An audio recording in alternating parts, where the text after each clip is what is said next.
সরাসরি রাজনীতির মঞ্চে উঠে এসে তামিলনাড়ুর মুখ্যমন্ত্রী হিসেবে থালাপতি বিজয় তার প্রথম ভাষণ কঠোর বার্তা দিয়েছেন তিনি। 1 কোটি মানুষ নিয়ে ভারতকে চোখের পলকে আমরা দখল করে নেব, চোখের পলকে ভারত দখল করার হুঁশিয়ারি দিলেন।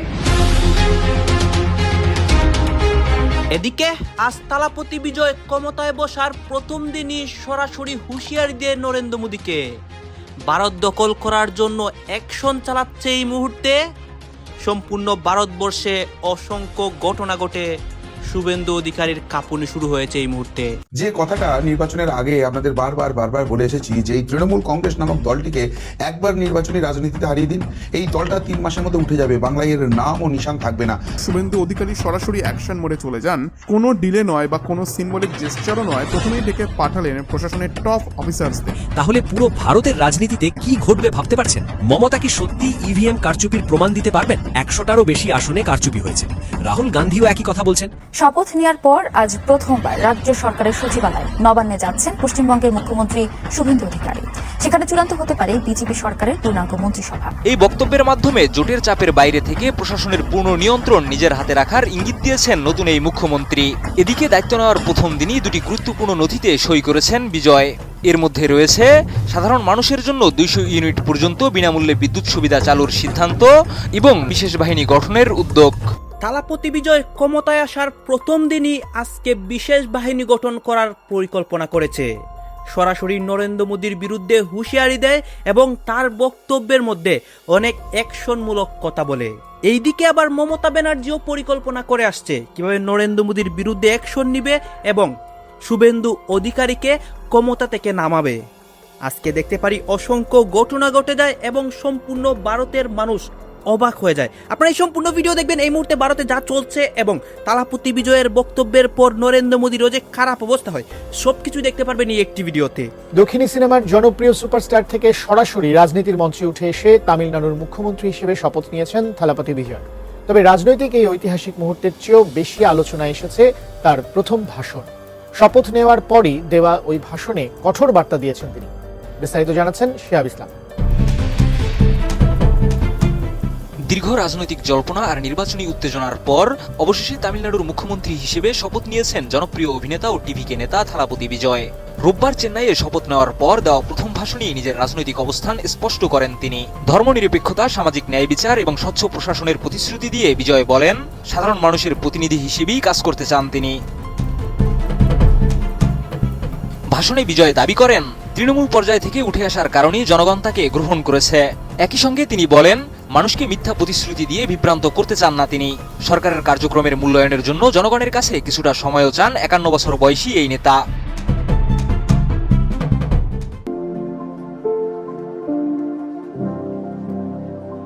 তবে সবচেয়ে বেশি আলোচনায় এসেছে তার ক্ষমতা নিয়ে দেওয়া বক্তব্য। শপথের পর বিজয় বলেন, তিনি ছাড়া ক্ষমতার আর কোনো কেন্দ্র থাকবে না এবং সরকার পরিচালনায় তিনি হবেন একমাত্র সিদ্ধান্ত গ্রহণকারী কেন্দ্র। রাজনৈতিক বিশ্লেষকদের মতে এই বক্তব্যের মাধ্যমে জোটের চাপের বাইরে থেকে প্রশাসনের পূর্ণ নিয়ন্ত্রণ নিজের হাতে রাখার ইঙ্গিত দিয়েছেন নতুন এই মুখ্যমন্ত্রী। এদিকে দায়িত্ব নেওয়ার প্রথম দিনই 2টি গুরুত্বপূর্ণ নথিতে সই করেছেন বিজয়। এর মধ্যে রয়েছে সাধারণ মানুষের জন্য 200 ইউনিট পর্যন্ত বিনামূল্যে বিদ্যুৎ সুবিধা চালুর সিদ্ধান্ত এবং নারীদের নিরাপত্তায় বিশেষ বাহিনী গঠনের উদ্যোগ।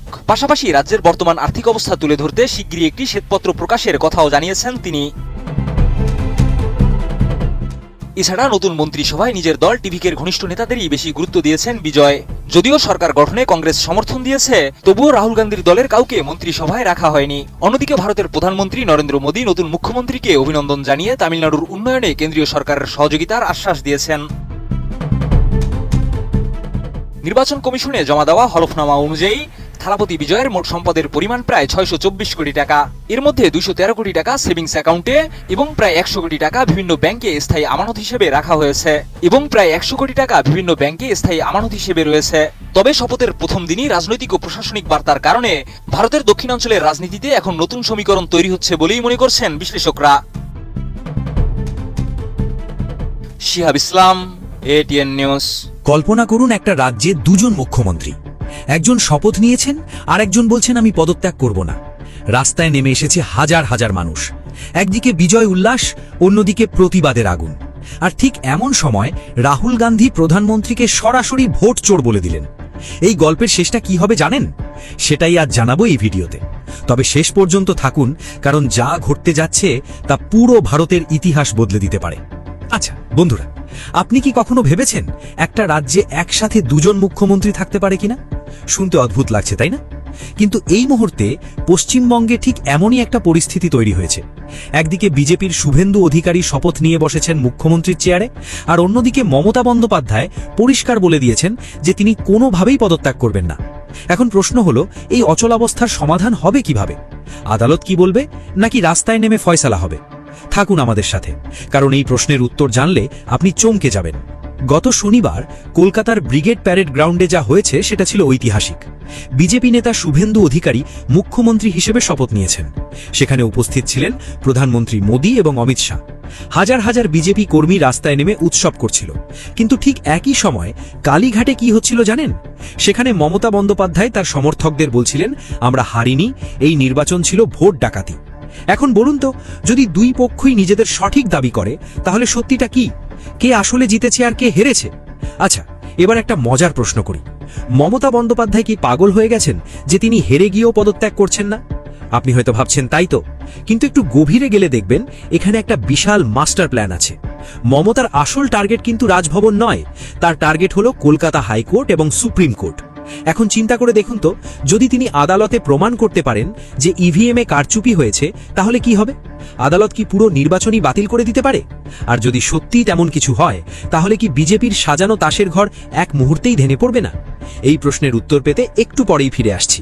এদিকে রাহুল গান্ধীর টুইট পুরো দেশে আগুন লাগিয়ে দিয়েছে। তিনি লিখেছেন, নরেন্দ্র মোদী নির্বাচন কমিশনকে পকেটে নিয়ে সরাসরি ভোট চুরি করেছেন। শুধু বাংলায় নয়, আসামেও একই কাণ্ড ঘটেছে। বাংলায় 100টারও বেশি আসনে ডাকাতি করা হয়েছে। এখন একটু ভাবুন তো, একজন জাতীয় পর্যায়ের নেতা যদি প্রধানমন্ত্রীকে ভোটচোর বলেন, তাহলে কি তার হাতে কোনো প্রমাণ আছে, নাকি এটা শুধুই রাজনৈতিক বক্তব্য? আর যদি সত্যিই প্রমাণ থেকে থাকে, তাহলে সেই প্রমাণ কি? আপনি কি জানতে চান সেই প্রমাণগুলো কি? তাহলে আরেকটু মনোযোগ দিয়ে শুনুন। মমতা বন্দ্যোপাধ্যায় কালীঘাটের অনুষ্ঠানে দাঁড়িয়ে একটা বিস্ফোরক ঘোষণা দিলেন। তিনি বললেন, সব বিরোধী দল, বাম, কংগ্রেস, সবাইকে বলছি এক হয়ে যান, আমাদের একমাত্র শত্রু হলো বিজেপি। তিনি আরও বলেন, তার ফোনের ইন্টারনেট পর্যন্ত কেটে দেওয়া হয়েছিল, তার বাড়ির সামনে উস্কানি দেওয়া হয়েছে। এখন প্রশ্ন হলো, অন্য বিরোধী দলগুলো কি সত্যিই তার ডাকে সাড়া দেবে? বাম আর তৃণমূল যারা দশকের পর দশক একে অপরের বিরুদ্ধে লড়েছে, তারা কি এখন এক হতে পারবে? আর যদি তারা সত্যিই এক হয়, তাহলে বিজেপির জন্য কি সেটা বড় চ্যালেঞ্জ হবে না? এবার আসি সবচেয়ে ভয়ঙ্কর বিষয়ে। রাজ্যের বিভিন্ন জায়গা থেকে খবর আসছে যে বিজেপি কর্মীরা তৃণমূল অফিসে হামলা করছে, সংখ্যালঘু এলাকায় ভাঙচুর হচ্ছে, মুসলিম অধ্যুষিত এলাকায় আতঙ্ক ছড়িয়ে পড়েছে। এখন একটা কথা বলুন তো, শুভেন্দু অধিকারী, যিনি তার কট্টর হিন্দুত্ববাদী অবস্থানের জন্য পরিচিত, তিনি যদি মুখ্যমন্ত্রী হন, তাহলে এই সহিংসতা কি আরও বাড়বে? আসামের মতো এখানেও কি এনআরসি এবং ডিটেনশন ক্যাম্প তৈরি হবে? মুসলিমরা কি তাদের নাগরিকত্ব হারাবে? এই আশঙ্কা কি বাস্তবসম্মত, নাকি এটা শুধুই ভয় দেখানো?